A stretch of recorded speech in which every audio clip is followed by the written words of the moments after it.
Nous avons le plaisir d'accueillir Ali avec nous aujourd'hui. Elle va nous entretenir sur le thème de l'exécution des stratégies pour une productivité meilleure. Alice est facilitatrice et coach d'entreprise. Elle est présentement en fait coach d'entreprise auprès de STEM Group, qui est une société de formation qui aide les personnes et entreprises ainsi que les équipes à obtenir des résultats dans l'exécution des stratégies qui nécessitent des changements du comportement humain. Donc, pratiquement toutes les stratégies que nous devons mettre en œuvre auprès de nous, dans nos organisations nécessitent que nous implémentions en fait un changement de comportement au quotidien. Et donc, Alice est experte en la matière. Aujourd'hui, elle nous parle de l'exécution de cette stratégie-là pour une productivité meilleure. Que vous la confie ou je la confie à vous pendant 7 heures et plus. Si vous avez beaucoup de questions, Alice, tu as la parole. Merci beaucoup, MC. Merci beaucoup, Marie-Claire. Bonjour tout le monde. Bonjour. Malheureusement, je ne sais pas voir vos visages. J'aime bien quand je fais une formation ou bien une session, j'aime bien voir les visages des personnes avec qui je parle, mais ce n'est pas grave. OK. Comme MC l'a dit, j'aime bien l'appeler Marie-Claire MC. J'adore. Merci beaucoup pour l'invitation encore. Comme Marie-Claire a dit, j'ai proposé de parler aujourd'hui de l'exécution. Merci Mélanie, bonjour. Pourquoi parler de l'exécution? Oh, merci. Alice, 10 ans après, je travaillais dans une société de télécommunications. Alors, on avait fait une session de formation sur le leadership. Alors, il y a le formateur qui m'a demandé, Alice, c'est quoi ton héritage? Je n'avais pas d'héritage en ce moment. Alors, 10 ans après, je ne savais même pas que je serais un coach, que je serais une facilitatrice comme aujourd'hui. Alors, quand on m'a demandé quel est ton héritage, mon héritage, c'était plus de partager les connaissances que j'avais avec les autres personnes. Ça, c'est Alice. Donc, depuis lors, dans les télécoms, j'étais dans le département commercial. Bien sûr que je faisais les ventes de services, Internet, les téléphones. Mais après, quand on m'a demandé c'était quoi la contribution que j'ai donnée, je ne l'avais pas. Donc, ça, c'est moi. Je suis coach, je suis une femme, je suis maman, je suis formatrice, je suis une voisine, je suis un leader. Alors, qu'est-ce que j'avais fait après? C'était plus au moins voir un peu quelle contribution que j'allais donner, pas seulement Alice en tant que coach. Ici, là, je donne en tant que coach. Essayer d'aider les personnes à avoir une productivité meilleure dans tout ce qu'ils font. En tant que femme, j'aimerais donner le temps, pas seulement moi-même avec mon mari. En tant que maman, c'est avec les enfants. Donc, j'avais maintenant défini ces objectifs comme ça pour pouvoir y arriver avec les connaissances que j'avais acquises. Donc, pour aller, ce n'était pas seulement avoir les connaissances, aller à l'école, apprendre à l'université ou bien avoir des sessions de formation. C'était plus avoir des sessions de formation, mais aussi partager avec Marie-Claire, avec Olivier, avec Mélanie, avec Blanche. Parce que je me disais tout le temps, si par exemple je quitte ce monde et qu'on me demandait après, qu'est-ce que tu as fait pour Marie-Claire en tant que ton amie, ta collègue, ou bien Olivier, ou bien Blanche, qu'est-ce que tu as fait d'eux? Je n'avais pas de réponse. Mais depuis que je suis un coach, depuis que je suis une facilitatrice, parmi les rôles que j'ai ajoutés en tant que voisine, j'ai remarqué que j'avais maintenant une contribution à faire. Donc, c'est maintenant qu'on va discuter aujourd'hui. Et quand on vous parle des stratégies, on a dit l'exécution des stratégies. Je suis sûre que tout le monde ici a été à l'école ou bien à l'université. Nous avons appris des stratégies, même au bureau, nous avons appris des stratégies. Mais si je demande quelles sont les personnes qui connaissent exactement pourquoi est-ce que on n'a pas abouti au résultat? Ça, c'est la question à se demander. Pourquoi on a des bonnes idées? Pourquoi est-ce qu'on n'arrive pas là où on aimerait aller? Je vais peut-être utiliser les chats aussi. Je vais peut-être vous poser une question. Partagez avec moi les caractéristiques d'un bon leader. On va utiliser les chats. Quelles sont les caractéristiques d'un bon leader comme vous?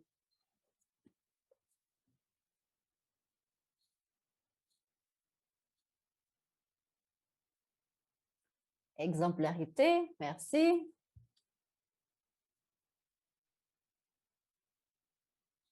Une référence crédible dans son domaine, merci beaucoup. Un bon leader doit savoir écouter, avoir confiance en lui. Merci beaucoup. Quoi encore? Coach et conseiller. Merci Mélanie. Olivier, restez à l'écoute. Merci.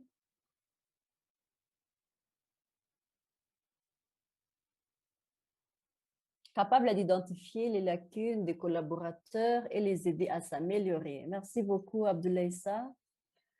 Authenticité, empathie, écoute, merci. MC, disponibilité, être un modèle pour les autres. Merci Armando, merci Mélanie. Alvin dit extraverti, épanoui. Produit d'autres leaders. Donne la vision. Merci. Il y a juste un élément qui manque et j'aimerais que ça sorte vraiment du groupe. Juste un mot. Donner la direction, montrer l'exemple. Merci Néla. Être humain ou humaine, authentique, empathique et stratégique. Merci. Être proche du personnel. Savoir écouter.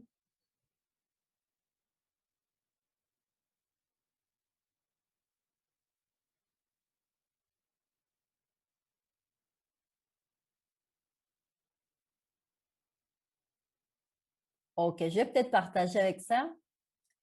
OK, montrer la voie sûre, savoir écouter, être proche de son personnel. Merci Frédéric, Thérèse, Mélanie. Montrer la voie sûre, merci. Savoir fédérer les attentes de son équipe, savoir partager ses idées et faire adhérer.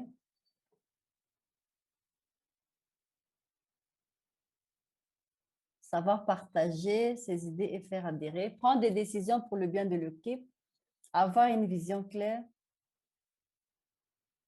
Savoir résoudre les problèmes.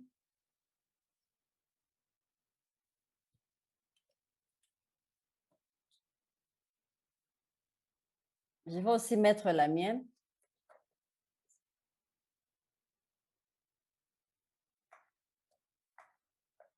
Je vais même mettre ça en capital. Aboutir au résultat. Mélanie a aussi des avis à son équipe, faire participer son équipe aux décisions. Parmi nous, qui n'aimerait pas aboutir le résultat ou bien un objectif qu'il a fixé? S'il y a un parmi nous, peut-être lever la main. Personne? Exactement. Ah oui, je vois Alvin qui dit ah oui, exactement. Je crois la plupart de nous, qu'est-ce que nous aimerons avoir quand on a un objectif, quand on a une mission à faire, c'est aller au résultat. Même si, même si tu me demandes, tu quittes cette ville de Kigali, tu vas peut-être au Cameroun. Ma mission, c'est quoi? C'est d'arriver au Cameroun. Ça, c'est un des résultats que je vais aboutir. Mais le problème, c'est comment y arriver. Ou bien, est-ce que ton objectif est clair? Olivia a ajouté aussi être capable de motiver les autres. Merci. Donc, la première chose à voir, c'est d'abord, c'est les résultats. Quand on parle des résultats, pardon, il y a des résultats ou bien il y a des objectifs qu'on peut nous-mêmes mettre en place, mesurer, et puis ceux qu'on ne peut pas mesurer.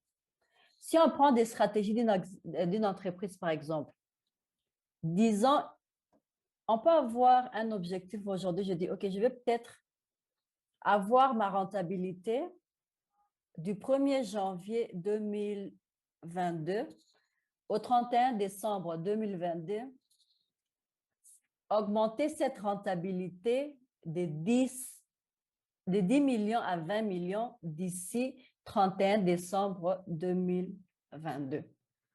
Ça, c'est un objectif clair. Donc, la première de nos missions à faire, c'est d'avoir, est-ce que j'ai un objectif clair? Est-ce que cet objectif est connu, pas seulement du leader, mais aussi avec les personnes avec qui je travaille? Est-ce que cet objectif est connu même avec la personne qui vient balayer ton bureau? Pourquoi? Parce qu'avec cet objectif, quand c'est clair, lui, quand c'est dit, on veut avoir une rentabilité, on veut bien travailler. Il y a les ressources humaines qui se disent, pour moi, pour arriver à la rentabilité, je vais être sûr de former les gens. Les départements de finances, je vais faire sorte que je peux peut-être réduire les coûts pour arriver au résultat. Mais tout le monde sait quoi? Parce que quand on vient dans une entreprise, c'est pourquoi on a beaucoup de départements, c'est arriver au résultat qu'on aimerait souhaiter. La première question, ou bien peut-être essayer un peu de juste y penser, est-ce que les objectifs de ma société ou bien là où je travaille, est-ce qu'ils sont clairs? Pas seulement moi, mais aussi avec les personnes que je travaille.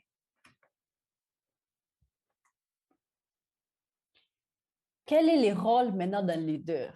Je me dis aujourd'hui, dans la plateforme qu'on est, tout le monde est leader. Parce que les leaders, ce n'est pas seulement un CEO, un managing director, mais les leaders, c'est tout le monde. Je peux être un leader en dessin, je peux être un leader en coach, je peux être un leader en tant que formateur. Donc, c'est pourquoi on dit toujours, tout le monde, le leadership s'apprend. Il n'y a personne qui est né en tant que leader. Le leadership s'apprend. Et puis, être un bon leader, c'est d'apprendre maintenant ses atouts, les étapes, par exemple, de mettre un objectif en place. Donc, tout le monde s'apprend. Et comme on dit toujours, la synergie avec tout le monde, c'est comme MC l'a fait, il nous a mis tous en contact, ils ont mis tous dans une plateforme. Pourquoi? Parce qu'on a besoin d'apprendre. Et avec cette synergie qu'on a ensemble, pas seulement apprendre, mais aussi partager les échanges. Je suis sûre qu'en quittant ici, je veux avoir beaucoup de connaissances de Mélanie, de Blanche, de tout le monde qui est dans les plateformes. Donc, le rôle d'un leader, c'est quoi? Être sûr, est-ce qu'on a vraiment une stratégie en place? Oui, nous l'avons en place. L'exécution maintenant, c'est ça le problème qui se passe dans beaucoup de sociétés. Tout le monde regarde au résultat, tout le monde veut avoir un résultat clair. Mais pourquoi est-ce que ces résultats-là n'arrivent pas? Pourquoi est-ce que l'exécution ne marche pas? C'est ça la question qu'on se demande tout le monde. Pourquoi est-ce que ça n'avance pas? Alors, vous allez peut-être voir dans mon screen, il y a des résultats, comme j'avais dit, qu'on peut contrôler et qu'on ne peut pas contrôler. Ce qu'on ne peut pas contrôler, ce sont des résultats qui se disent, par exemple, que non, tu sais quoi? Hier, il y a un client qui est venu et il m'a donné un deal de 2 millions. On dit souvent, c'est Dieu qui m'a aidé. Mais pour les résultats qu'on peut contrôler nous-mêmes, ça doit venir de nous-mêmes. Tu te demandes, la stratégie est là, oui, elle est là, elle est claire, tout est OK. Mais pourquoi l'exécution ne marche pas? Regardez maintenant, pour l'exécution, quand l'exécution est là, c'est là où chacun de nous travaille, pas parce que mon chef m'a demandé de faire quelque chose, mais je travaille pourquoi? Parce que j'ai une contribution à faire. J'ai une contribution à faire, pas seulement pour moi-même, mais aussi avec les personnes avec qui je travaille. J'ai une contribution à faire même avec les associés, nos clients. Pourquoi? Parce que je suis là. Je me réveille le matin. Quand je me réveille à 6 heures et je dois être au bureau à 8 heures, j'y vais parce que je sais que j'ai une contribution à faire. L'engagement, il n'y a personne qui va vous pousser à être bien engagé. La qualité supérieure du travail que vous donnez, l'investissement de vous-même que vous faites dans le travail, il n'y a personne qui le fait. Ça vient de moi-même. Alors que quand vous regardez les stroke of the pen, ça vous dit, ça c'est l'investissement qu'on peut mettre dans la société. On peut se dire, OK, je crois que l'année passée, on a bien travaillé, on peut peut-être mettre un peu de ressources pour investir dans le capital. Ça, tu n'as pas besoin d'avoir la personnalité d'une personne.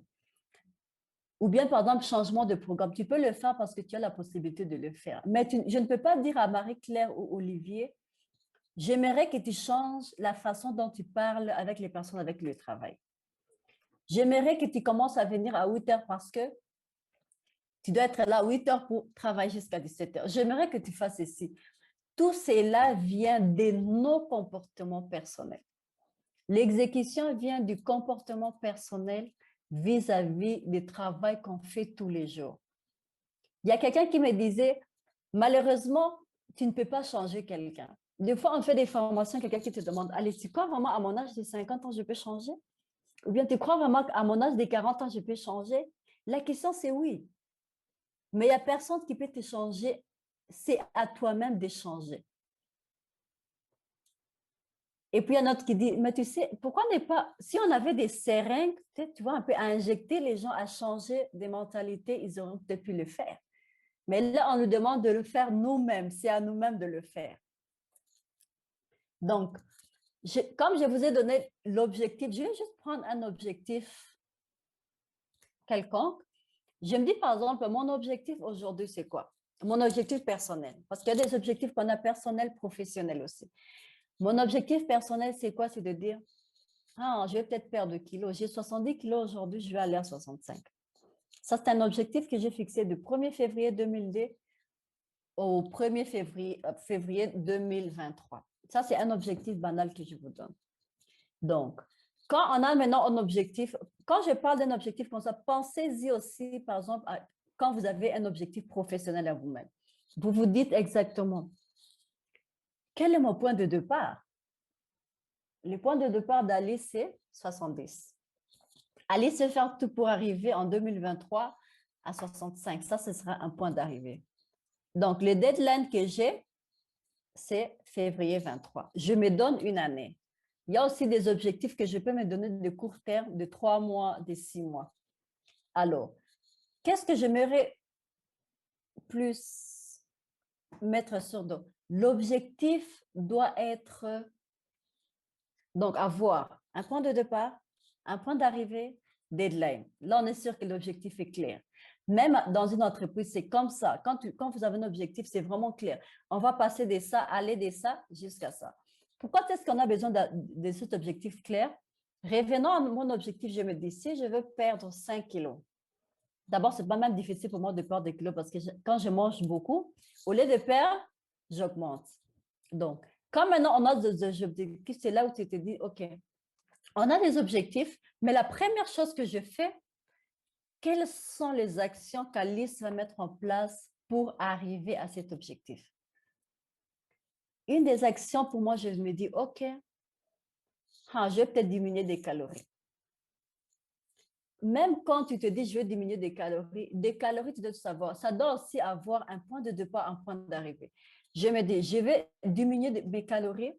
Chaque semaine, je vais mettre sûr que je diminue mes calories de 20 000 à 5 000. Ça, c'est une des actions. Je peux me dire, tu sais quoi, une d'autres actions, je vais dire, OK, peut-être que les sports que je fais le golf, ce n'est pas suffisant. Ça ne me permet pas de perdre les kilos. Qu'est-ce que je fais? Je vais ajouter peut-être l'aérobic, le gym, mais tout ça, pourquoi je te dis, pour arriver à l'objectif, même les actions, tu les mets vraiment en papier. Je dis ça, ce sont les actions que je vais faire. Je vais diminuer les calories, je veux faire du sport. Même quand je fais du sport, ça va me permettre aussi à voir exactement, à monter dans la balance. Hey, est-ce que je perds vraiment mon kilo? Pourquoi? Parce que je vais le faire chaque semaine pour vérifier exactement, est-ce que je suis en train de bien avancer? Est-ce que je suis en train de prendre beaucoup de kilos par rapport à l'objectif que j'ai fixé? Pourquoi est-ce qu'on fait ça? Pourquoi? Parce que je vais ne pas attendre décembre ou bien peut-être novembre pour voir exactement si j'étais arrivée ou pas. Donc, tout ça, ça demande quoi? C'est une discipline que tu dois avoir toi-même.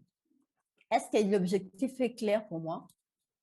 Est-ce que les actions sont claires pour moi? Et puis, le troisième mois, c'est maintenant savoir un tableau de bord. Avec mon exemple, le tableau de bord, c'est quoi? C'est la balance. C'est la balance que je vais utiliser. Je me dis chaque semaine, je prends ma balance, je monte dans la balance, je dis, oh my God, normalement, je devais peut-être perdre 2 à 3 kilos, mais je n'arrive pas à le perdre, je suis en train de monter. Qu'est-ce que je fais de mauvais? Qu'est-ce que je fais de contraire à ce que j'avais mis en place comme action? Tu te dis pourquoi? Parce que même parfois, je mangeais 3 fois par jour, j'essaie de manger 2 fois par jour, et puis aussi diminuer la qualité des éléments que je suis en train de prendre. Il y a quelqu'un qui me disait, il faut toujours manger du vert, jaune et rouge. Alors, si ça ne marche pas, je ne vais pas attendre 3 mois pour revenir dans cet objectif. Je vais peut-être retourner en arrière. Donc, est-ce que vous avez un tableau de bord que vous utilisez dans votre entreprise? Est-ce que vous avez une session d'objectifs? Parce que normalement, quand les objectifs sont fixés, vous avez des actions et ce n'est pas seulement le leader. Ce n'est pas le leader qui dit l'objectif d'aujourd'hui, on a un objectif global de la société et nous, en tant que département des ressources humaines, notre objectif, c'est de mettre sur de former les gens de 20% à 100% pendant une année. Ce n'est pas à vous de le mettre, de les sortir, mais vous vous mettez avec les gens avec qui vous travaillez. Vous mettez ensemble. Vous vous dites, ça, c'était l'objectif global. Qu'est-ce que vous croyez en tant que département des ressources humaines, nous allons faire pour arriver à cet objectif?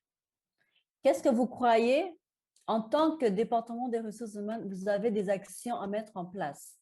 Donc, vous avez fixé des objectifs, vous avez mis des actions en place et puis un tableau de bord. Un tableau de bord, normalement, c'est de voir exactement, vous mettez maintenant les chiffres. Vous mettez, ça, c'est ce qu'on devait faire avant. Est-ce qu'on y est arrivé? Non, on n'y est pas arrivé. Pourquoi est-ce qu'on n'est pas arrivé? Qu'est-ce qu'on peut faire différemment? Pourquoi? Parce qu'on nous dit toujours no involvement, no commitment. Si vous n'aimez pas les gens avec qui vous travaillez, de définir cet objectif ensemble, de définir ces actions ensemble, là, ça va devenir, mais tu sais, Marie-Claire, c'est à toi, hein? Moi, je viens parce que je sais que de toute façon, à la fin du mois, tu me payes, hein? Donc, que j'arrive au résultat, que je n'arrive pas, ça, ce n'est pas mon problème. Tu vas te débrouiller. Mais quand toute l'équipe sont bien dedans et ils vous donnent vraiment des idées, mais ils peuvent vous dire, nous avons vu beaucoup de séances de feedback, comment être un leader peut se comporter. C'est ça maintenant, vous vous mettez ensemble. Moi, je n'ai pas peur de donner Marie-Claire un feedback ou bien Olivier en tant que mon directeur. Pourquoi? Parce que cette porte-là était déjà ouverte.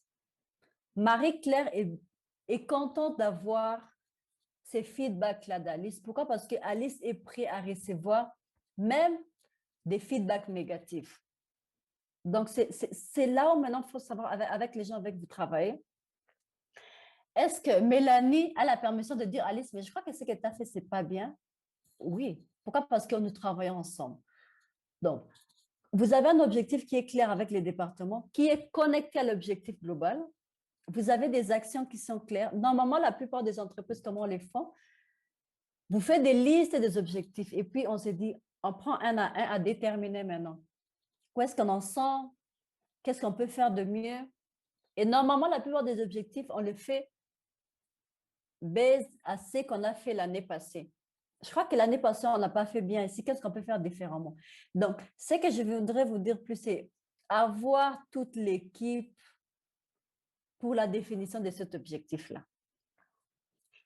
Donc, vous avez les objectifs, vous avez créé des actions, vous avez un tableau de bord pour vérifier, et puis maintenant, on dit ça, créer la cadence des responsabilités. La cadence des responsabilités, pourquoi? Parce que je me dis, si moi-même, j'ai participé, ou bien Jean-Marie, Mélanie, Blanc, si moi-même, vous avez participé à la création ou bien la fixation des objectifs, je me sens coupable à ne pas avoir une contribution à faire. Donc, la comptabilité, et puis la comptabilité doit vraiment être totale. Donc, comme je vous ai dit, les étapes à suivre, c'est quoi? Vous vous dites, quel est l'objectif important qu'on doit se concentrer aujourd'hui? Et l'objectif, c'est toujours conseillé de ne pas avoir plus de 3 objectifs parce que là, on s'est dit, ce sont des objectifs importants que vous allez travailler ensemble avec l'équipe. Après avoir trouvé l'objectif, vous allez maintenant agir sur les mesures de progression. Les mesures de progression, ce sont des actions que vous allez mettre en place. Parce qu'un objectif, on se met en sorte que de ne pas avoir les actions dépassant 3 pour chaque objectif. Comme ça, on sait bien le mesurer. Parce que la plupart des objectifs importants, quand c'est beaucoup, c'est difficile d'y arriver. Pourquoi? Parce que vous connaissez vous-même la journée, tout le monde a 24 heures. Je ne sais pas si quelqu'un a 25 heures, peut nous dire 25 heures par jour. Tout le monde a 24 heures et tout le monde, on est là pour respecter ces étapes qu'on a mis en place. Donc, j'ai parlé avec les tableaux de bord et puis la cadence de la comptabilité. Maintenant, quand on parle de l'exécution, c'est quoi exactement?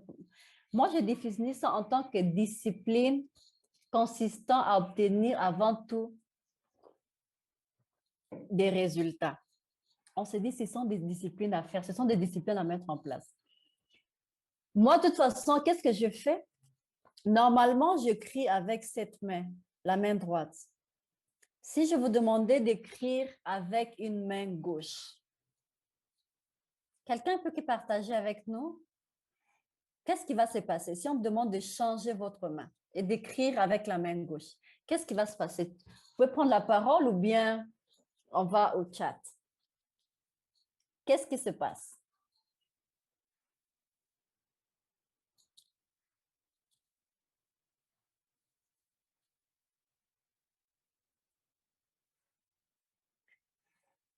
L'écriture sera déformée?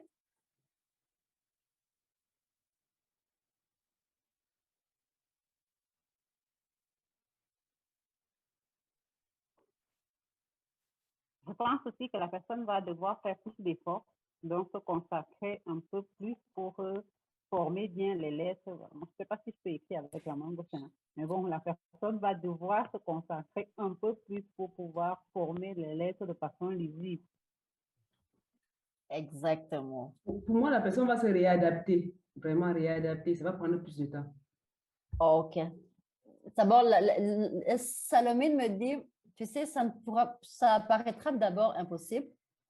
La personne est mal à l'aise, moins présentable. Alors, et si je vous demandais de le faire chaque semaine, chaque mois, au moins 10 fois par semaine, qu'est-ce que ça va aboutir? Ce n'est qu'après qu'on envisagera une solution. Si je vous demandais de la pratiquer, et c'est avec cette main gauche-là.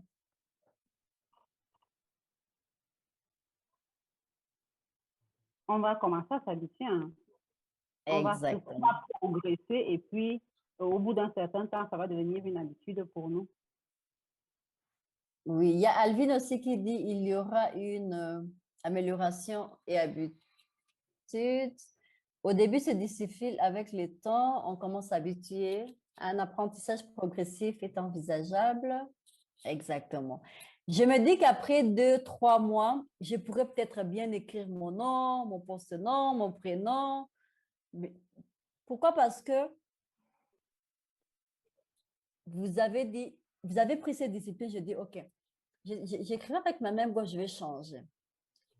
En écrivant, quand vous commencez, est-ce que c'est là, ça vous embête un peu, non? Il y a quelqu'un qui, ça vous embête, des fois, ça fait mal. Hein?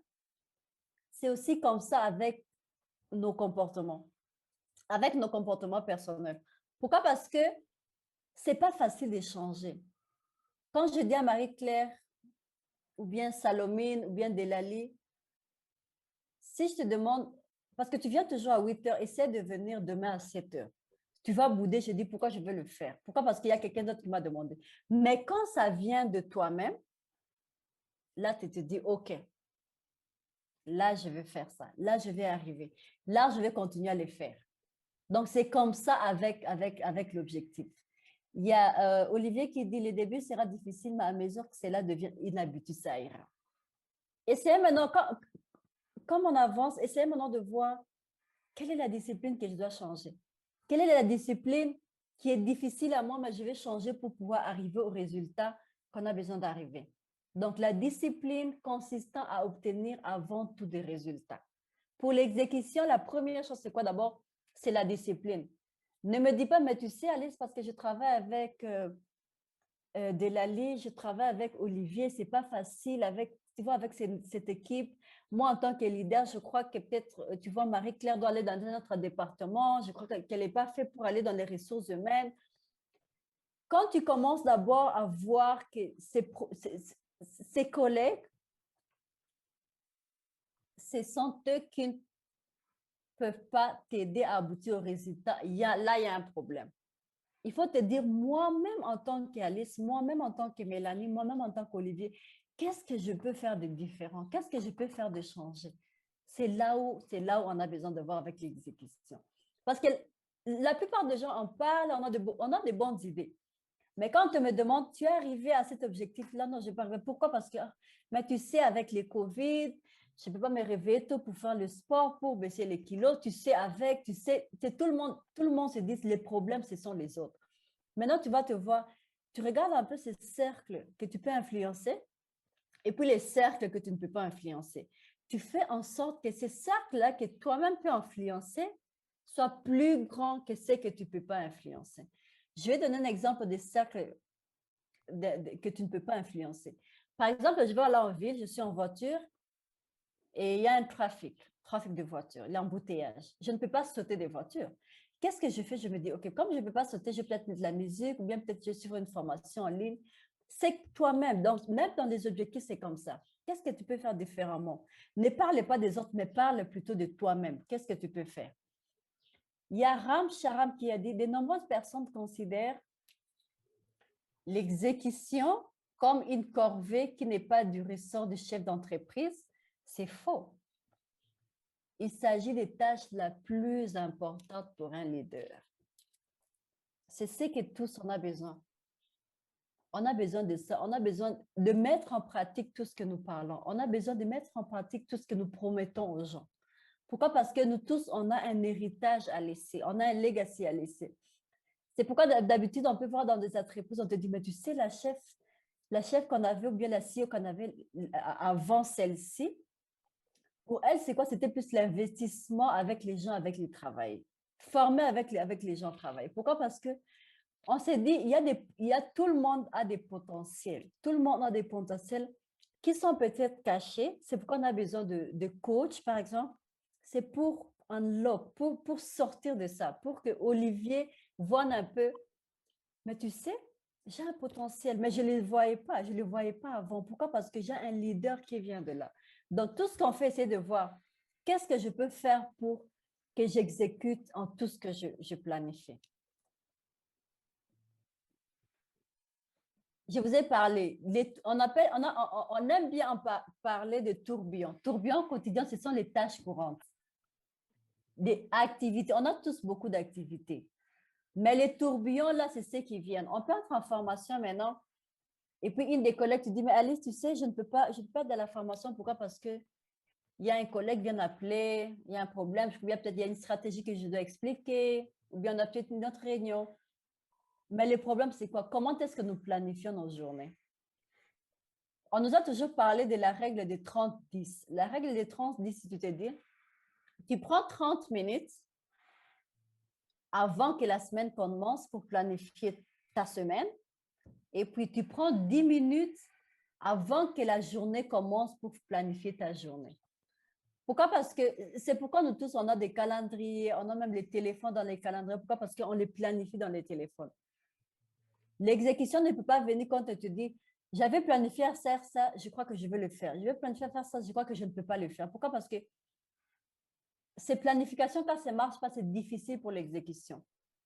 Et comme je vous ai dit, l'exécution, ce n'est pas toujours facile. C'est comme si on te disait, essaie un peu d'écrire avec ta main gauche. Donc, mais tu dois le faire, ça va te faire mal, mais tu dois le faire pour pouvoir avancer. Je vais partager avec vous cette matrice des temps. Quadrant 1, ce sont des tâches qui sont importantes, urgentes. Quand tu te dis, on a des deadlines, on a un rapport à faire et c'est important pour nous tous. Qu'est-ce qu'on peut faire pour y arriver? Les cadrans numéro 3, c'est là où on a parlé des tâches urgentes. mais qui ne sont pas vraiment importantes. Et la plupart des gens planifient. La fois passée, et puis on nous dit toujours l'exécution ne marche pas quand tu es la seule à les faire. L'exécution, normalement, c'est pour une équipe. Je peux avoir mon exécution ou bien je peux avoir mon calendrier que j'utilise, mais il y a Mélanie qui vient. Allez, tu sais que j'ai un problème ici, est-ce que tu peux me... Et puis, Mélanie attend toujours la dernière minute pour venir, alors qu'elle avait ce travail-là un mois avant. Dans les cadrans 4, là, c'est comme si on te dit, c'est vraiment des tâches inutiles. C'est comme si tu allais au travail et puis tu vois un peu voir un film au travail, voir n'importe quoi, alors que tu es vraiment là pour travailler. Je parle du cadran 2, j'aime le cadran 2 parce que c'est là où maintenant il y a l'exécution. Ce sont des tâches qui ne sont pas importantes. Pardon, ce sont des tâches qui ne sont pas urgentes, mais c'est important. Pourquoi? Parce que tu as eu le temps de planifier. Tu as ta planification de la semaine, tu as ta planification du mois. Et quand tu utilises cette planification, l'exécution devient de toute façon très facile à arriver. Normalement, c'est la question qu'on se demande, c'est quelles sont les une ou deux choses les plus importantes que je puisse faire cette semaine pour influencer les personnes de l'équipe sur le tableau de bord. Quelle est les une ou deux de choses? Normalement, on te dit plus importante. Parce que quand on parle de l'exécution, c'est d'avoir maintenant, c'est quoi cet objectif-là important? On a beaucoup, mais c'est quoi l'importance à faire? Faire un rapport sur les engagements de la semaine passée, c'est comme on s'est dit, passer en revue et mettre à jour ce tableau de bord. Vous avez un tableau de bord. Quand vous venez dans la session, se dire, ça, c'est ce qu'on avait planifié de faire cette session. Alice, tu avais promis de faire ça, ça, ça. Où est-ce que tu en es avec ton commitment? Ou bien avec ta responsabilité. La même chose pour Olivier. Tu avais promis de faire ça, ça, ça. Où est-ce que tu en es? Tu avais promis de faire ça, ça, ça. Pourquoi? Parce que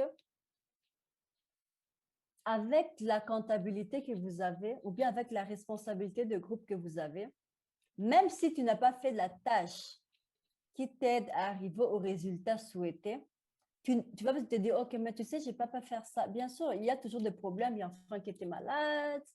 Il y a un ami qui est venu me voir au bureau. Tu vois, un peu, il y a tout. Il y a mon chef qui est venu de dire de faire ça. Mais tu ne vas pas répéter la même chose la semaine suivante. C'est là où maintenant qu'on a besoin de la comptabilité. La semaine suivante, tu ne vas pas dire, tu sais, là, je n'ai pas pu faire ça parce que j'ai un enfant malade, mais la semaine prochaine, quand tu viens, c'est pourquoi c'est important d'avoir ce tableau de bord comme on a une session d'exécution avec l'équipe. Là, maintenant, tu te dis, pourquoi? Parce que tu as été, quand on a commencé cette stratégie, vous avez fait en équipe, vous avez fait en synergie.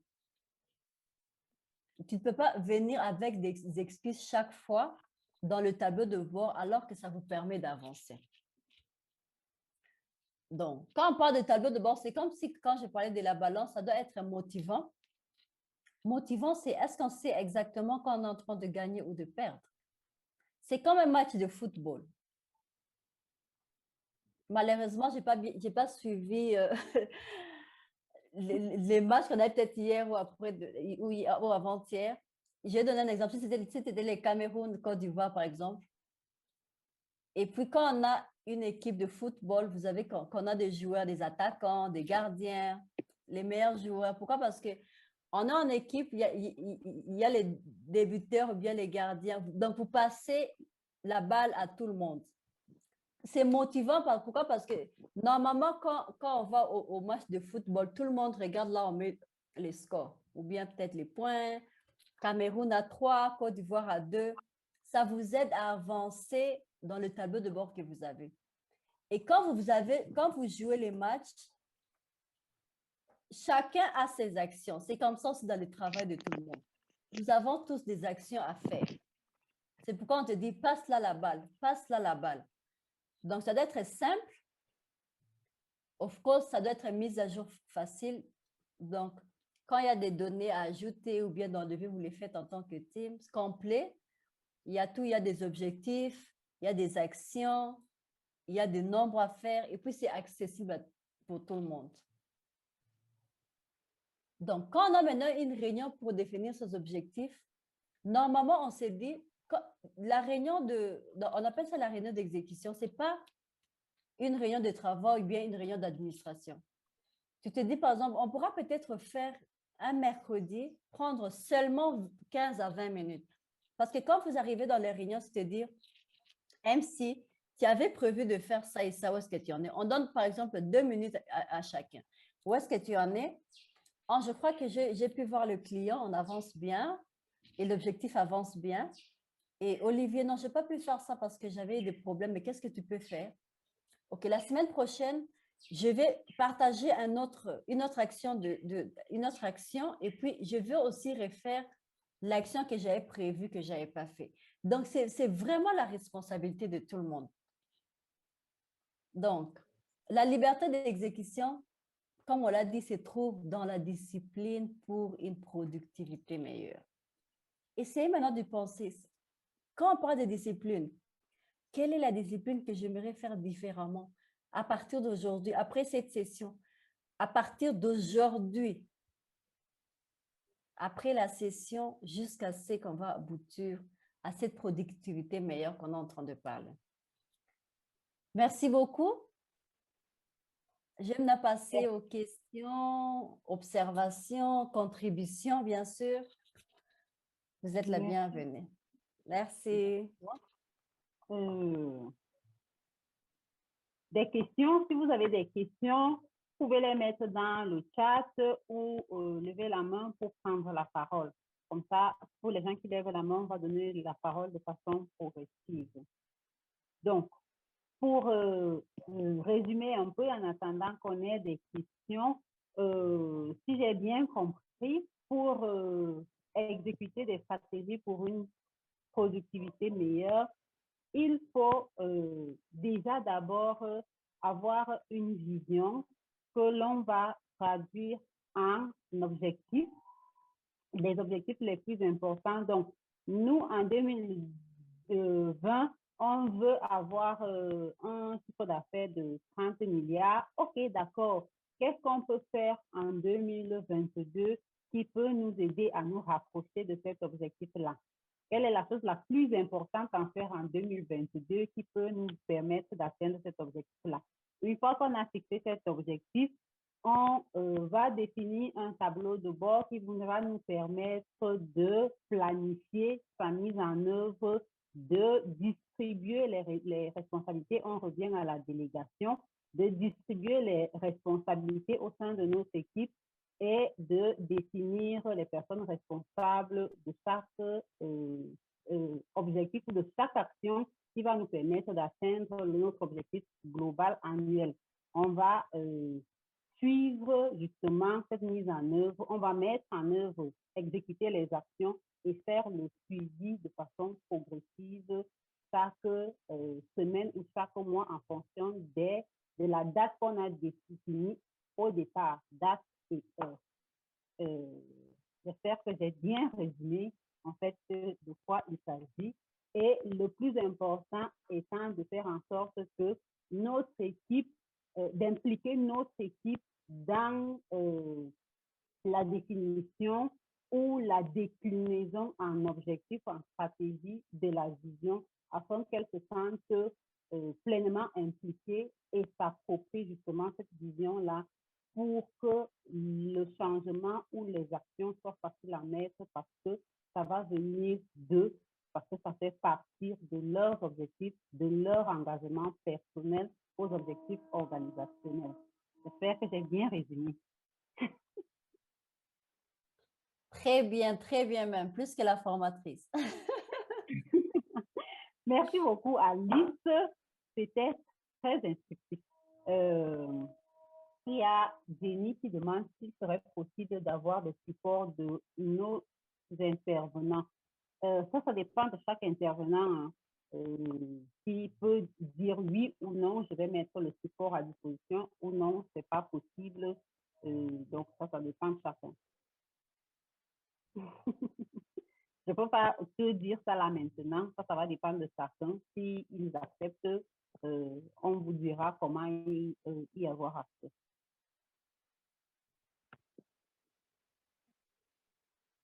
On a Mélanie qui a levé la main. Mélanie, oui, tu as la parole. Merci beaucoup pour la présentation. Elle était très enrichissante. Alors, ma préoccupation, c'est au niveau de la répartition des activités. Tout à l'heure, on a vu le leader, le manager qui est leader, qui est coach, qui est femme, qui est maman, formatrice, voisine, tante, fille.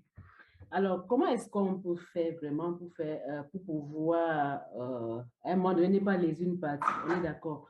On a l'impression parfois que notre domaine professionnel prédomine sur les autres activités. Et ce n'est pas toujours évident de se réorganiser comme tu le disais tantôt. Je prends le cas simple où le travail nous rattrape à la maison par moment.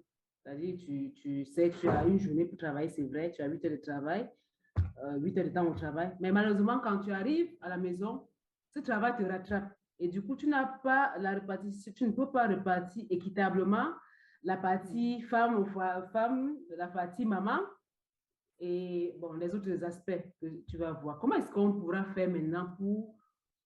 C'est vrai que le travail nous occupe, mais de pouvoir satisfaire chacun sans toutefois, on va dire, je ne sais pas quel mot utiliser. Comment on fait pour satisfaire toutes ces parties-là, étant donné que notre travail prend le dessus sur ce terme d'activité et pouvoir satisfaire et le mari et l'enfant et être formatrice à côté et gérer les voisins. Comment est-ce qu'on fait? Parce que notre travail actuellement, c'est assez dense. Merci beaucoup, Mélanie, pour c'est vraiment une très bonne question. Je vais peut-être partager mon expérience. Quand j'ai partagé, ça, ce sont par exemple les rôles. Quand j'ai projeté, c'était les rôles. Ça, ce sont mes rôles en tant que maman, en tant que facilitatrice, en tant que coach, en tant que voisine. Donc, comment est-ce que je fais? Dans mon calendrier, j'ai professionnel avec personnel. Qu'est-ce que je fais? Je planifie, comme je te dis, je prends toujours, dans la semaine, qu'est-ce que je fais? Je prends 30 minutes. Par exemple, chaque dimanche soir, je prends 30 minutes pour planifier ma semaine. Je dis, OK, lundi, j'aurai une session de coach de 8h à 10h. Mardi, je dois voir le professeur de Noah. Comme ça, donc j'ai vraiment les calendriers. Ces calendriers-là, bien sûr que ça m'aide avec la planification, mais comme tu l'as dit, tu peux arriver à un moment où bien, par exemple, j'allais peut-être à l'hôpital avec l'enfant, on t'appelle, il y a une réunion importante, bien quelque chose, je peux te dire, OK, je peux appeler les papas de l'enfant, l'emmener. Ou bien, par exemple, quand je suis en train de coacher, parce que normalement, quand je suis en train de coacher, c'est dans mon calendrier et je ne peux pas ajouter une autre occupation dans mon calendrier. Je sais que c'est vraiment difficile, comme je vous ai dit, on a tous 24 heures, mais c'est un peu de voir. C'est lundi, j'ai planifié ça, ça, ça. Quand maintenant j'arrive mardi, qu'est-ce que je fais? Je jette un coup d'œil à ces tâches que j'avais planifiées le lundi. J'avais une session avec Mélanie, mais je n'ai pas pu faire ça. Pourquoi? Parce que je devais aller chez le dentiste. Je n'attends pas mardi pour dire à Mélanie, mais je l'appelle pour te dire, quand ça arrive, excuse-moi Mélanie, je devais faire ça, mais je compte faire ça. Est-ce qu'on peut le faire le mercredi? C'est un peu comme ça. Je sais que c'est vraiment pas facile à le faire, mais tant qu'on a vraiment sa discipline, en commençant, c'est difficile. Bon, on essaie d'adapter. Mais on essaie un peu d'avoir ces calendriers, pas seulement professionnels, mais aussi personnels. Et puis, tu te dis, je suis voisine. Les voisins ne me connaissent même pas. Tu vois, quand je sors de la maison, il n'y a personne qui me connaît. Surtout en Afrique, on te dit bonjour.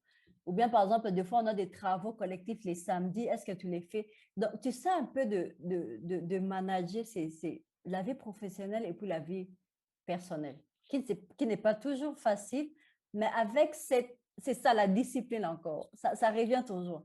Avec cette discipline, tu essaies de la faire, même quand c'est difficile, mais en le faisant, tu arrives. Je ne sais pas si Marie-Claire voudrait ajouter quelque chose à ça. Ah, tu as très bien répondu. Hein. Moi, je n'occupe pas tous ces rôles que tu as là. Parce qu'on va enlever un. Je suis pas maman, je ne suis pas épouse. Donc, je n'ai pas toutes ces casquettes que tu as, mais j'ai tout autant énormément de choses à faire. Et ce que j'ai appris depuis longtemps, c'est que si tu ne planifies pas, tu ne feras pas les choses. Si quelque chose est important pour toi, tu le planifies. Quand c'est important pour toi, tu trouves le temps de le faire. Si quelqu'un te dit, je n'ai pas eu le temps de faire quelque chose, ça veut dire qu'il a trouvé qu'il y avait quelque chose de plus important à faire de ce temps-là. Donc, comme je l'ai mis dans le chat, Benjamin Franklin dit, if you fail to plan, you plan to fail. Donc, moi, j'ai mon calendrier, comme tu l'as dit, où je mets aussi les choses personnelles que les choses professionnelles. Si je dois rendre visite à quelqu'un, je mets que je dois rendre visite à quelqu'un. Si je dois travailler avec quelqu'un, je mets que je dois le faire. Si je dois écrire à quelqu'un, je mets que je vais le faire. Ça me permet de faire les choses et de m'assurer que je tiens compte de tous les aspects de ma vie et que je n'en néglige pas réellement. Je planifie, je mets dans mon calendrier et j'essaie de suivre au maximum. Il y a des imprévus qui peuvent arriver et qui peuvent faire en sorte qu'on décale quelque chose.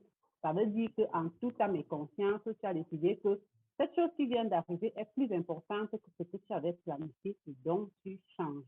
C'est aussi simple que ça. Est-ce qu'on n'arrive pas à ta question, Mélanie? Oui, merci pour vos réponses. Ça permet de répondre à mes préoccupations, comme on a dit. Merci beaucoup. C'est vrai que ce n'est pas facile, mais je crois qu'on va s'atteler à faire ce calendrier-là aussi. Parce qu'on travaille beaucoup plus, on fait des calendriers professionnels, mais jamais l'aspect personnel, on le relève, on se dit à plus tard. Mais pour ce qui est de la planification des activités, on le fait tout le temps. Donc, je vais essayer d'alterner les deux et de voir comment ça va marcher. Merci beaucoup. Merci, Mélanie. Alvin, s'il te plaît. Oui. Allô, on m'écoute? Oui, oui, okay. on t'écoute. Ok, d'accord. Merci beaucoup, Alice, pour cet exposé très riche. En fait, j'ai une question pour l'exécution. Généralement, on a souvent, je ne sais pas si je vais l'appeler la difficulté qui nous empêche souvent de passer à l'exécution, la procrastination.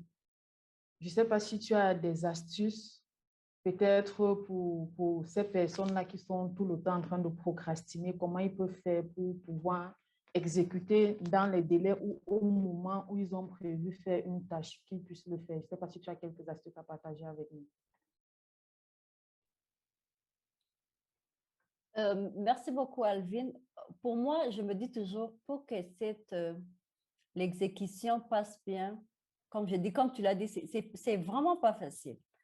Mais la première chose de te dire, c'est mindset. C'est la façon dont nous voyons les choses. Quand je parle de moi, il y a, je crois, Stephen Covey qui nous parle de la façon dont tu vois les choses va te permettre d'arriver à la vision ou bien à la mission que tu souhaites, à prendre tes actions et en mettant ces actions en place va te permettre d'arriver au résultat. Nous savons tous que, en anglais, ils ont appelé ça les see, do, get. La façon dont tu vois les choses, tu vas faire des actions en fonction de... C'est comme si je disais, Alvin, j'aime pas travailler avec Aline parce qu'elle est... Tu vois un peu, quand on nous donne un travail à faire, elle laisse à Alice de le faire. Elle fait rien. La façon dont je te vois, qu'est-ce qui va me faire comme action? Je vais faire des actions moi-même. Je vais prendre le travail et puis je le fais moi parce que je sais qu'Alvin ne va pas le faire. Les résultats, c'est quoi? Tant que j'aurai des travaux à faire, c'est Alice qui fera ça. Pourquoi? Parce que je sais que Alvin. Donc, essaie un peu de voir la façon, comme tu l'as dit, c'est difficile à arriver. Mais quand le met un peu cette façon difficile à côté, tu te dis, si c'est une tâche importante, mais quand c'est difficile d'exécuter, où est-ce que j'amène la façon d'y penser ou bien la façon de voir les choses? Donc, ça vient de nous. Il n'y a personne qui peut changer tes mindset qui est de chez toi. Comme on a fait la planification, c'est bien, mais c'est plus de voir exactement qu'est-ce que je fais différemment. Qu'est-ce que je fais de moi-même? Comment est-ce que je change de moi-même? Tu te dis, ces actions-là, tu sais, Alice, moi, pour voir, ça devient difficile. Mais essaie de voir demain, je te dis, OK, même si c'est difficile, qu'est-ce que je vais faire différemment de ce que je faisais? Qu'est-ce que je vais faire autrement? Parce que je n'aurais pas Alice venir me dire, Alvin, tu sais qu'on a un travail qu'on nous a donné de faire ensemble. Et chaque fois que je t'appelle qu'on le fasse, tu n'aimes pas venir, tu ne veux pas le faire. Mais en faisant ça, je ne t'aide pas. En le faisant moi-même et puis donner au leader parce qu'ils nous ont envoyé des numéros responsables de faire, je ne t'aide pas. Prochainement, qu'est-ce qui va se passer? Je vais faire la même chose et puis, mais là, je ne suis pas en train de t'aider parce que même toi, tu n'es pas en train d'évoluer. Donc, regarde un peu cette façon de faire que tu dis, je sais que c'est difficile. Procrastiner, c'est difficile, mais tu te dis, qu'est-ce que je peux faire de différemment? Pour moi-même, comme je fais, deux fois, je fais les planifications. Par exemple, aujourd'hui, j'avais cet atelier qui était vraiment intéressant pour moi. Je dis, je ne peux pas manquer. J'ai ça, j'ai préparé pour ça et j'ai, par exemple, pris 2 heures pour y arriver. Et comme ça, après, j'ai peut-être un autre programme. Qu'est-ce qui fait? Il y a toujours des gens qui viennent. Tu sais quoi? On a un autre programme, on a une stratégie de faire. Tu dois aller voir le boss, tu dois aller voir ses clients. Toutes ces choses-là vont venir. Et quand vous travaillez avec les personnes, des fois, tu te dis, mais tu vas venir vers moi. Je te dis, non, non, non, non, je crois que j'ai cette formation. Et quand j'ai cette formation, même mon téléphone, j'éteins, j'ai la formation. Les gens vont te dire, mais Alice, mais pourquoi tu... Souvent, quand on travaille, on se dit, mais pourquoi tu es fière comme ça? Pourquoi tu ne veux pas m'aider? Je dis, non, non, je veux bien t'aider, mais là, je suis occupée. Est-ce qu'on peut le faire demain à cette heure-là? Je vois dans mon calendrier. On peut le faire demain à cette heure-là. Quand on a parlé de la matrice des temps, c'est là où on se dit, ce sont des gens qui ne sont pas urgentes pour moi, mais c'est important. Pourquoi? Parce que je vais t'aider pour pouvoir avancer de l'avant. Donc, c'est quelque chose qui fait un peu de sens de voir. La première question, c'est de savoir comment est-ce que je peux faire différemment. Comment est-ce que je peux changer la main? Si j'utilisais la main droite et passer de la main gauche. Donc, pour moi, c'est plus le mindset, cette personnalité, cette habitude qu'on a ou bien la façon de voir personnelle. On peut aussi voir des contributions, même, il y a par exemple la question de Mélanie, s'il y a une autre personne qui veut contribuer, vous êtes toujours le bienvenu. Oui, pour Alvin, je peux par exemple aussi te suggérer d'interroger ta procrastination en fait. Tu te demandes pourquoi est-ce que tu remets toujours à demain ce que tu as prévu de faire aujourd'hui. Parce que la procrastination, c'est ça, l'art de remettre à demain ce qu'on peut faire aujourd'hui ou ce qu'on a prévu de faire aujourd'hui. Tu te poses d'abord la question, pourquoi est-ce que je procrastine sur cette tâche? Pourquoi est-ce que je la renvoie toujours? Qu'est-ce qui, dans cette tâche qu'est-ce qui fait en sorte que je me sente inconfortable à me lancer à faire cette tâche maintenant? Ou encore, pourquoi est-ce que cette tâche ne me motive pas et que je passe le temps à la repousser? Ça peut être parce que tu ne sais pas la faire.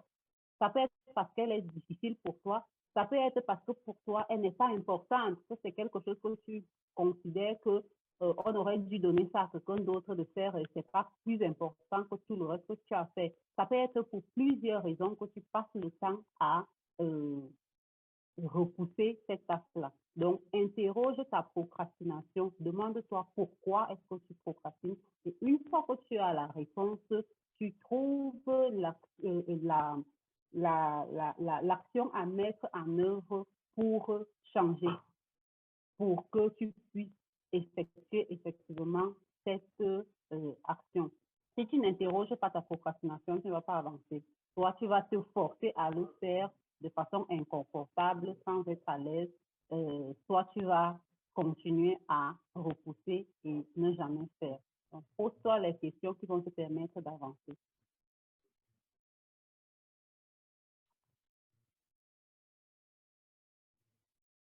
Et il y a Salomine qui a levé la main.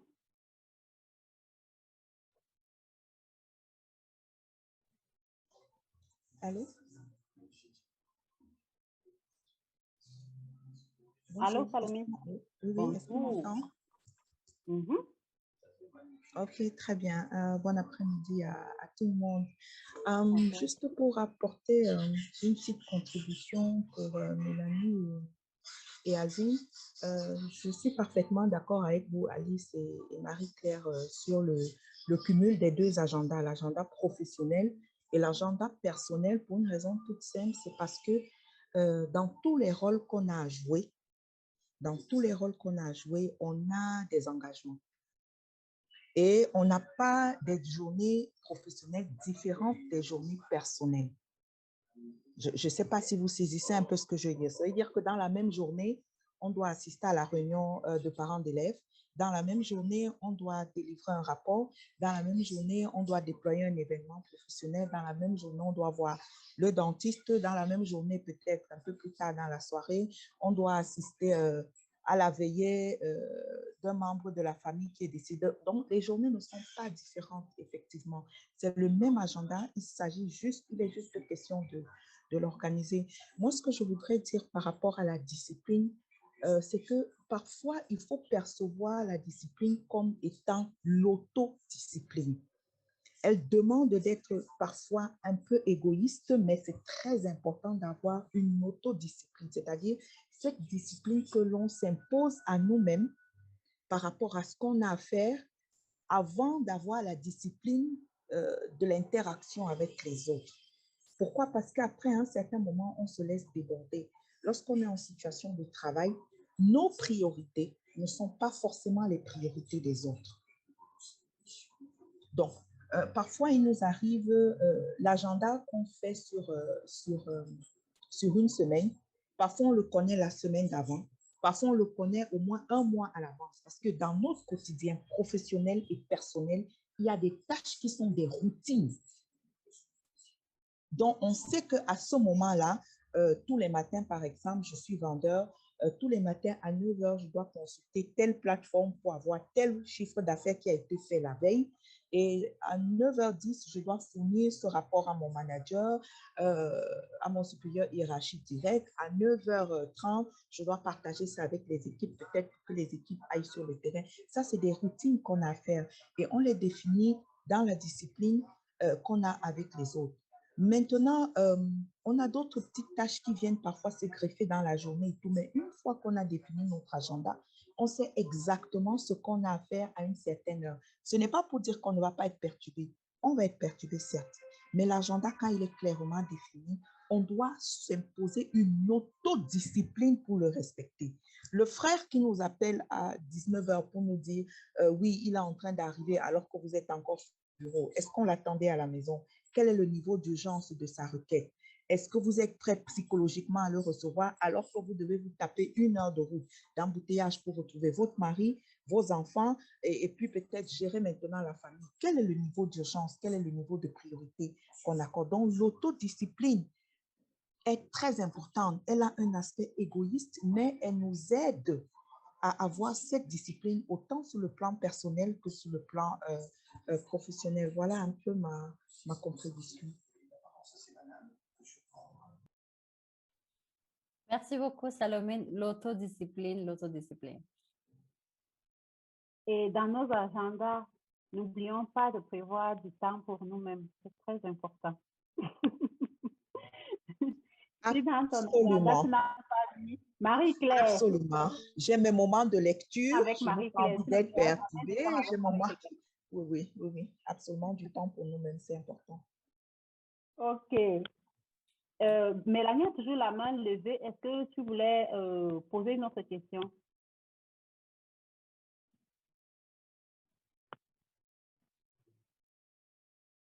Mélanie? Non, c'est une manipulation, une erreur de manipulation. Je disais que Salomé a bien dit. Merci pour le feedback de Salomé. Nous allons prendre le temps pour nous également. Merci.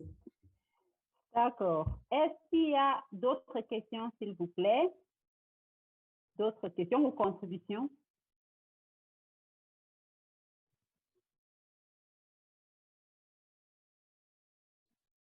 Je vois, il y a Blanche qui dit, donc ça rejoint le propos d'Alice qui parlait de la discipline de l'exécution, c'est toujours de la discipline. OK, merci. Exactement. C'est ce qu'elle a dit. Elle a dit que ça commence par soi. Donc, c'est à toi-même de te mettre une discipline personnelle. C'est juste qu'elle n'a pas utilisé le mot autodiscipline, mais c'est la même chose en fait. C'est à toi-même de te mettre une discipline personnelle pour pouvoir exécuter de façon efficace en fait les stratégies que tu stratégies organisationnelles ou les stratégies personnelles, en fait, que ce soit au sein de l'organisation ou dans la vie personnelle, on a des objectifs à atteindre. Et donc, c'est à nous-mêmes de nous donner une stratégie, une discipline personnelle pour y arriver. On a Le Gouet Michel qui pose une question à Alice. Bon après-midi à chacun et merci pour ce programme. En ce qui concerne la procrastination, si tu es en entreprise et tu as des tâches et que l'on a bien défini son agenda, mais ton supérieur te dit à chaque fois que ce que tu fais n'a pas de valeur et tu te sens réduit sans toutefois trouver de repères, que faire?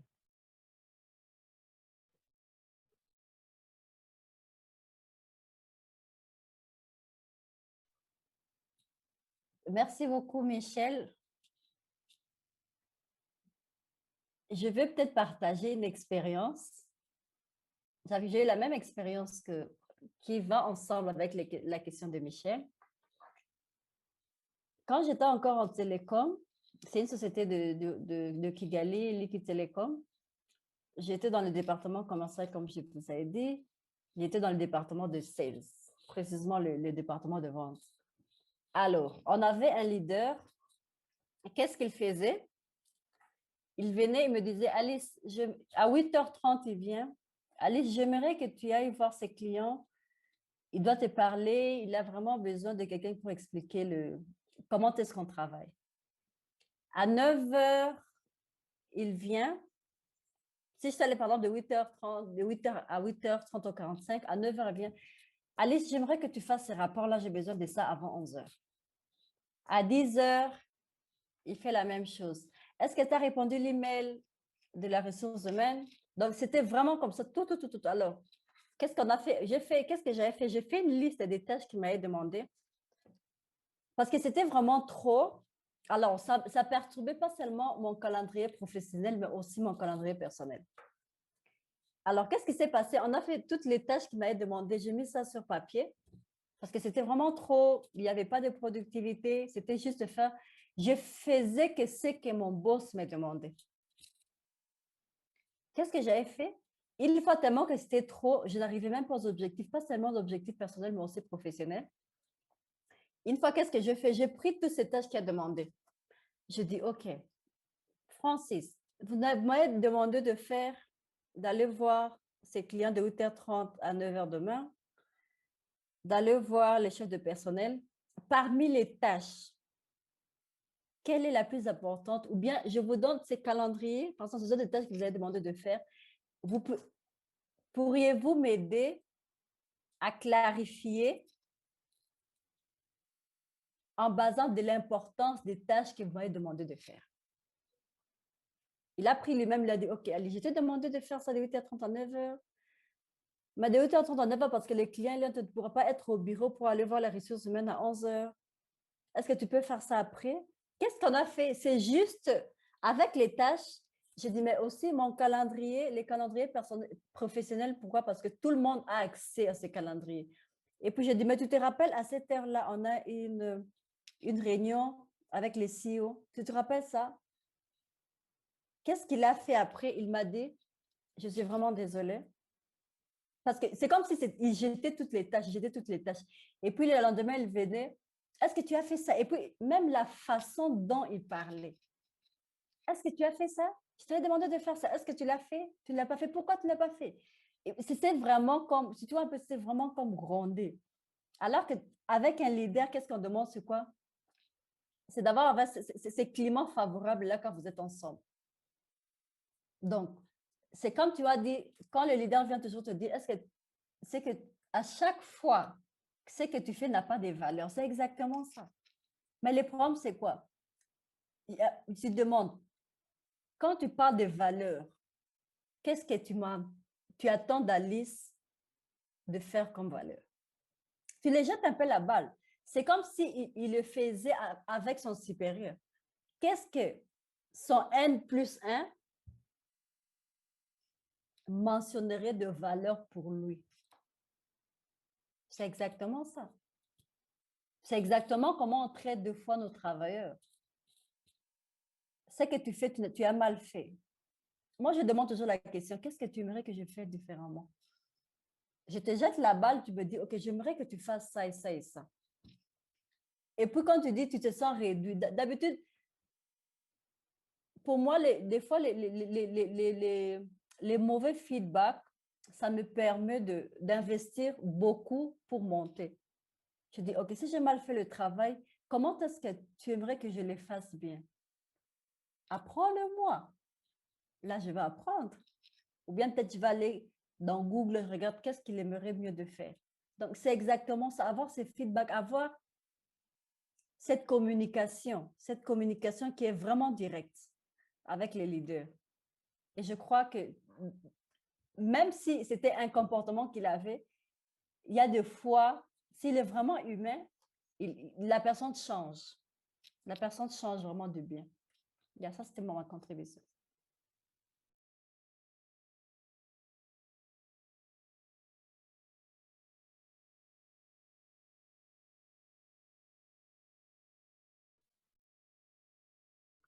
Michel, c'est bon pour toi? Tu peux le dire dans le chat ou prendre la parole. Si la réponse d'Alice te satisfait ou répond à ta question.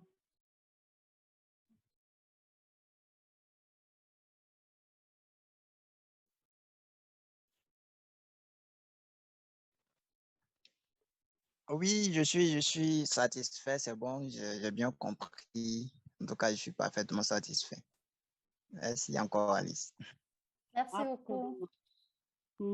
Et nous-mêmes, en tant que manager, quand nous donnons des responsabilités à nos équipes, en fait, nous devons justement leur donner de la valeur. C'est à nous, en tant que manager, de le faire. Et ça se fait en inscrivant chaque mission que nous confions à notre collaborateur, à la vision, à la stratégie globale de l'organisation, pour qu'il voit la contribution qu'il a à apporter à l'atteinte de l'objectif organisationnel. C'est ça qui donne de la valeur à son travail. Lui jeter des tâches comme ça là, comme Alice était en train de le décrire, en fait, ça lui donne toute valeur, ça lui enlève toute valeur ajoutée et lui donne l'impression d'être là juste pour faire des choses que vous n'avez pas envie de faire.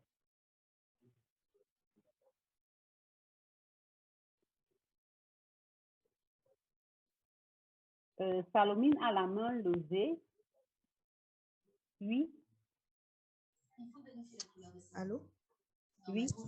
Oui, je pourrais partager encore une petite expérience concernant le management de son manager. Ouais. C'est vrai qu'il y a des réalités en entreprise, effectivement, où vous avez des tâches à faire qui font partie de votre job description, mais à chaque fois, vous avez des interruptions vraiment parfois intempestives de votre manager qui vient vous donner ci, qui vient vous donner ça. Parfois, c'est parce qu'il ne maîtrise peut-être pas globalement votre poste, vos tâches, vos missions, ça peut arriver. Peut-être qu'il n'en voit pas la portée aussi.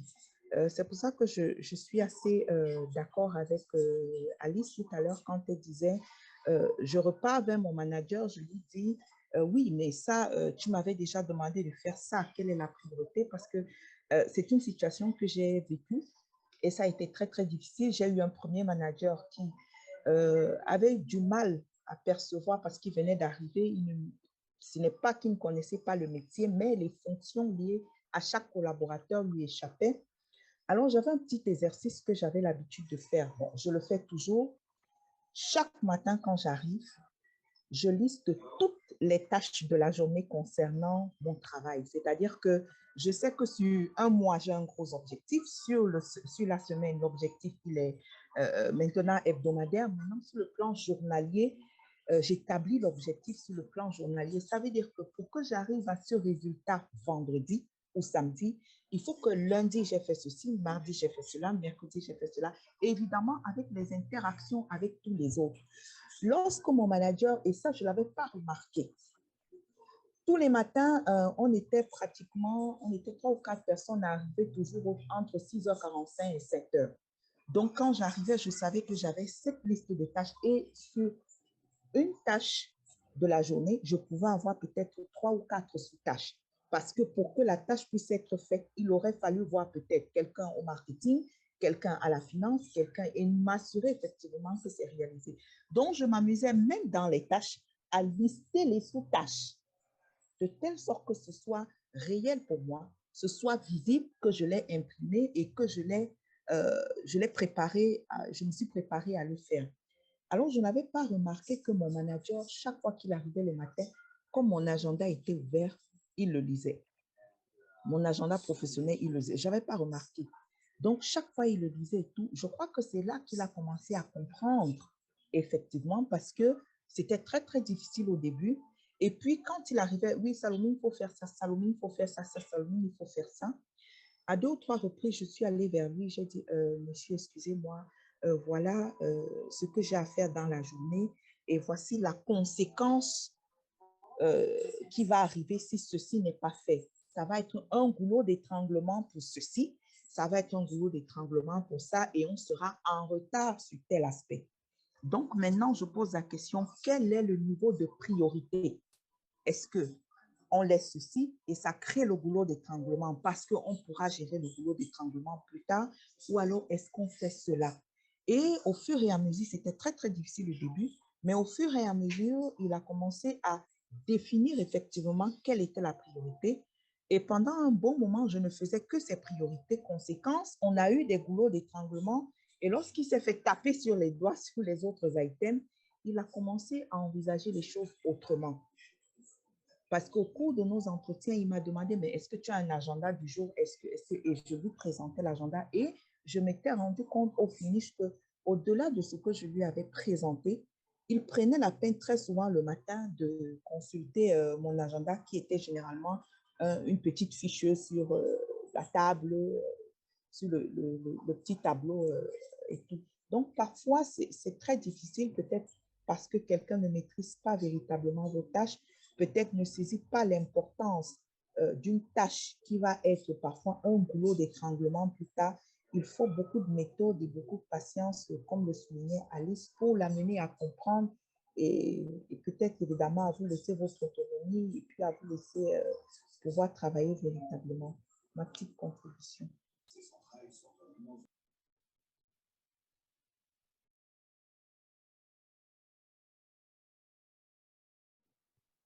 Merci beaucoup, Salomé. Je vois au chat, il y a Bakayoko qui dit comment gérer un manager qui se sent pas trop qualifié ou expérimenté et qui vous met la vie dure à tous les niveaux.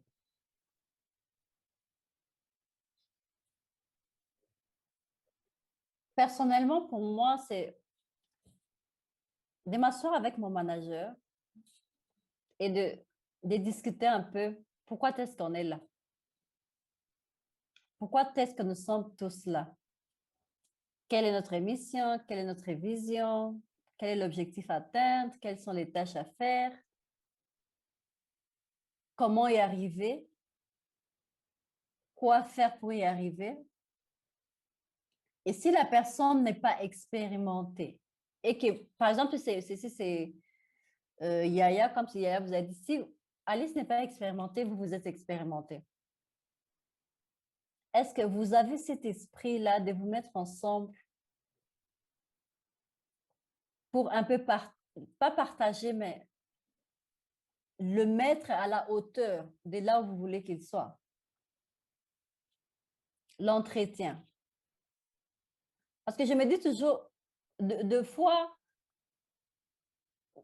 vous êtes par exemple le chef de marketing et puis on vous amène un directeur de marketing qui ne sait vraiment rien en marketing. Vous n'avez pas le pouvoir de les chasser. Moi, je me dis, pour qu'on travaille ensemble, même si Alice n'est pas expérimentée et Yaya est expérimentée, je vais me mettre avec Yaya et voir un peu comment est-ce que nous allons progresser ensemble. S'il y a des skills, ou bien par exemple, s'il y a des méthodes, s'il y a quelque chose que je peux apprendre du travail, parce que je ne peux pas attendre quelqu'un de dehors venir faire cette contribution si ce n'est pas quelqu'un de l'entreprise. C'est pourquoi on nous dit toujours qu'il faut travailler en équipe, travailler en synergie. En équipe, 1 plus 1 n'est pas toujours égal à 2. 1 plus 1 peut être égal à 3, à 100, à 1000. Pourquoi? Parce que j'ai besoin de Yaya pour être expérimenté. J'ai besoin de MC, j'ai besoin de Lucien, de Mélanie, d'Alvin. Donc, moi, je me dis toujours pourquoi ne pas se mettre ensemble? Parce que je ne veux pas, ou bien Yaya ne veut pas dire à Alice, de toute façon, tu n'es pas expérimenté. C'est comme dit, en forgeant, on devient forgeron. Tu n'es pas expérimenté, mais si ton leader a cette possibilité-là d'apprendre, ou bien la mentalité de dire, OK, je suis là, mais je suis là pour apprendre parce qu'on apprend tous les jours. Et comme on se dit toujours, l'expertise, je peux être mieux à ça, pas en marketing, même si je suis le chef de marketing. Pour moi, c'est vraiment, on veut dire, ensemble et travailler en commun, apprendre en commun. Je ne sais pas si j'ai répondu à la question de Yaya. Yaya, est-ce que ça répond à ta question? Oui, allô? Oui, Bonjour, madame, vous me recevez? oui, très bien. Ok, merci. Merci. Déjà, c'est de dire merci pour ces explications que la dame a données, Alice. Effectivement, là, c'est dans l'idée où le manager a cette conscience qu'on doit travailler en synergie, en équipe. Maintenant, vous êtes avec un manager qui n'a pas cette base-là, à la limite. Donc, peut-être que c'est quelqu'un même qui, à la limite, n'est pas même allé loin dans les études. Un niveau troisième, vous vous retrouvez à travailler avec une telle personne. Par exemple, vous avez un master avec 5 ans d'expérience. En tout cas, vous connaissez votre métier, votre domaine d'activité. À la limite, le monsieur, peut-être qu'il se sent même en danger. Quand vous faites des propositions, il se dit que certainement, si vos propositions sont prises en compte, là, sa fonction même est menacée. Est-ce qu'il pourra éventuellement s'adapter à ces nouveautés, ces innovations que vous mettez en place? Par exemple, il y a quelqu'un qui m'a partagé son expérience. Il est arrivé dans une entreprise et là, tout se faisait manuellement, c'est-à-dire on enregistrait les choses euh, dans un gros cahier. À chaque fois, il faut transporter le cahier. Bon, donc, il avait commencé comme ça à faire une gestion sur Excel, l'informatique. Bon, ça, ce sont les choses standards. Mais celui qui l'a trouvé sur place, n'ayant pas cette connaissance basique en informatique et en Excel, déjà a commencé à s'opposer, rejeter des choses, tout ça. Donc, c'était un peu une confrontation qui ne disait pas son nom. Donc, c'est dans cette optique que j'ai posé la question. Je ne sais pas si vous me saisissez dans toute ma préoccupation.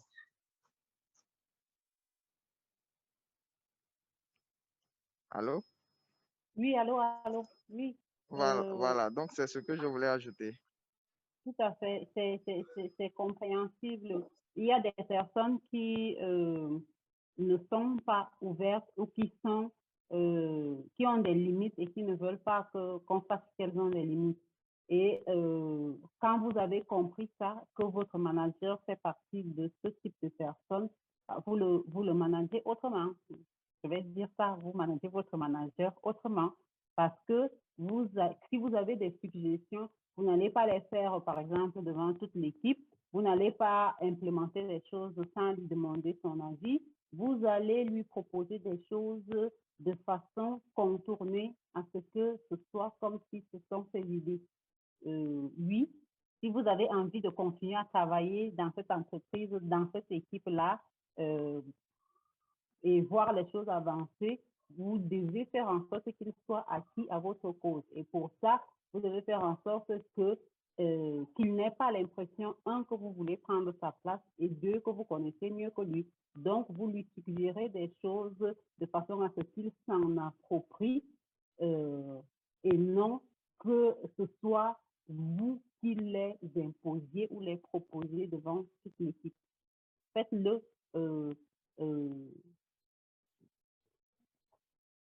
on va dire ça comment, faites-le face à face avec lui, en privé, suggérez-lui des choses sans qu'il ait l'impression que vous les lui suggériez.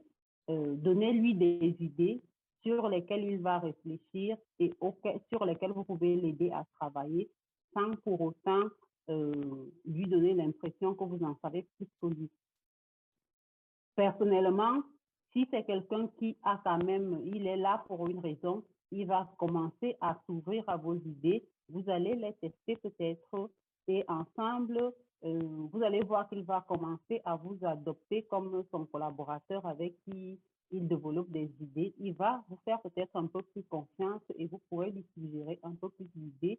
S'il voit que les idées que vous lui suggérez fonctionnent et l'aide à gagner en crédibilité, il n'y aura aucune raison pour lui, s'il est certain du fait que vous n'allez pas aller fanfaronner devant toute l'équipe que ce sont vos idées, il n'y aurait pas de raison pour lui de vous mettre en difficulté.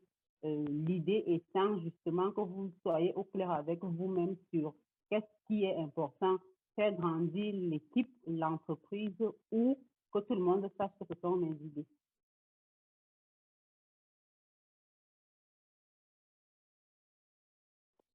OK, on est à 13h33. Il y a une question, je crois, ou bien une contribution de Esty. Merci beaucoup, madame, pour l'explication. Merci beaucoup à toi. Elle dit, au début de ma carrière, j'avais un manager ainsi, mais je lui proposais toujours mes idées, le temps de changer de boîte. J'aime travailler dans un environnement paisible, harmonieux, donc mieux j'ai quitté la structure pour une autre. En effet, c'est le plus simple. C'est le plus simple. Mais je ne vais pas dire à Bakayoko de quitter son organisation, son travail, s'il n'en a pas trouvé un autre. Donc, ça se fait progressivement, exactement comme tu l'as fait, toi. Oui, Donc, voilà. ce que je voulais juste ajouter, mais le problème, c'est que tu peux quitter l'entreprise comme ici a proposé pour aller à une autre entreprise. Et puis, vous trouvez la même personne. Vous allez continuer à changer d'entreprise parce que vous avez trouvé la même personne.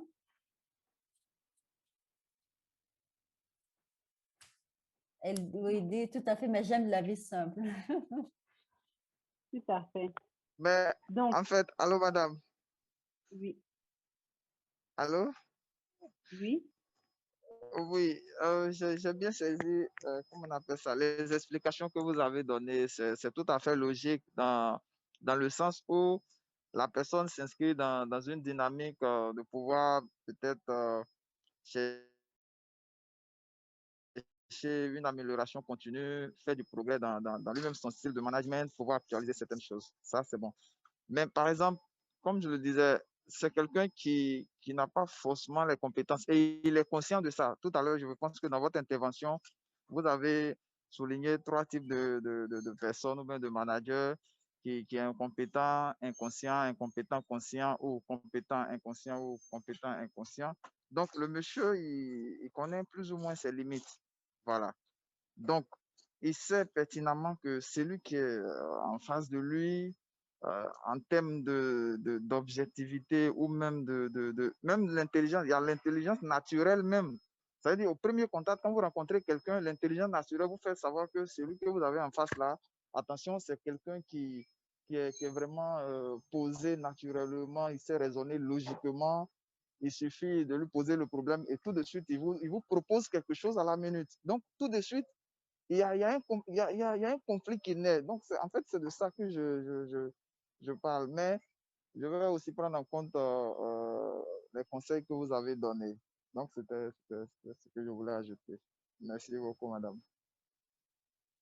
Merci beaucoup. OK. Donc, nous avons dépassé déjà de 6 minutes la fin de notre atelier.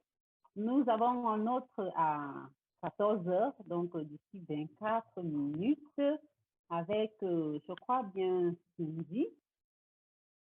Je crois bien que c'est Cindy. Oui. Cindy à 14 heures sur les bienfaits du management bienveillant pour soi-même et les astuces pour améliorer votre bien-être au travail et celui de vos équipes. Merci beaucoup à Alice pour son temps et et le partage d'expériences et des outils qu'elle nous a proposés aujourd'hui. En tout cas, moi, j'ai également ma façon de implémenter ou d'organiser la mise en œuvre de mes stratégies. Merci à toi pour ta présence et ton temps. Et on reste ensemble. Au Merci Cameroun, on beaucoup. est Merci, ensemble. MC. Merci. Portez-vous Merci bien. à toi. Bye. Et Merci. merci à vous tous pour votre présence et vos contributions qui ont enrichi cette heure. Et à tout à l'heure pour une nouvelle rencontre avec Cindy. Au revoir, madame. Au revoir.